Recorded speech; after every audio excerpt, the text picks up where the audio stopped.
வணக்கம். செய்திகள் வாசிப்பது சரவணா. வாணியம்பாடியில் பட்ட பகலில் தனியார் மருத்துவமனை முன்பு நிறுத்தி வைக்கப்பட்டிருந்த செவிலியரின் இரு சக்கர வாகனம் கொள்ளை போன சிசிடிவி காட்சிகள் சமூக வலைதளங்களில் பரவி பரபரப்பை ஏற்படுத்தியுள்ளது.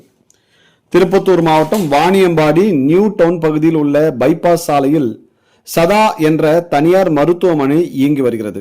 இந்த மருத்துவமனையில் செவிலியராக பணியாற்றி வரும் நடுப்பட்டறை பகுதியை சேர்ந்த கோமதி என்பவர் தன் இருசக்கர வாகனத்தை மருத்துவமனை முன்பு நிறுத்தி வைத்துவிட்டு மருத்துவமனையில் பணியில் ஈடுபட்டு வந்துள்ளார்.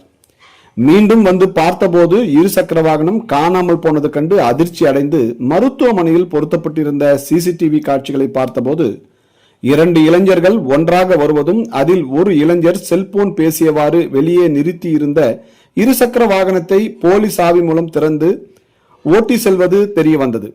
உடனடியாக இது குறித்து கோமதி வாணியம்பாடி நகர காவல் நிலையத்தில் புகார் அளித்தார். புகாரின் பேரில் சம்பவ இடத்தில் பதிவான சிசிடிவி காட்சிகளின் அடிப்படையில் இருசக்கர வாகனம் கொள்ளையடித்து சென்ற இளைஞர்களை காவல்துறையினர் தீவிரமாக தேடி வருகின்றனர். மருத்துவமனைக்கு வெளியே நிறுத்தி வைத்திருந்த செவிலியரின் புதிய இருசக்கர வாகனம் பட்ட பகலில் கொள்ளை போன சம்பவம் அப்பகுதியில் பெரும் பரபரப்பை ஏற்படுத்தியுள்ளது.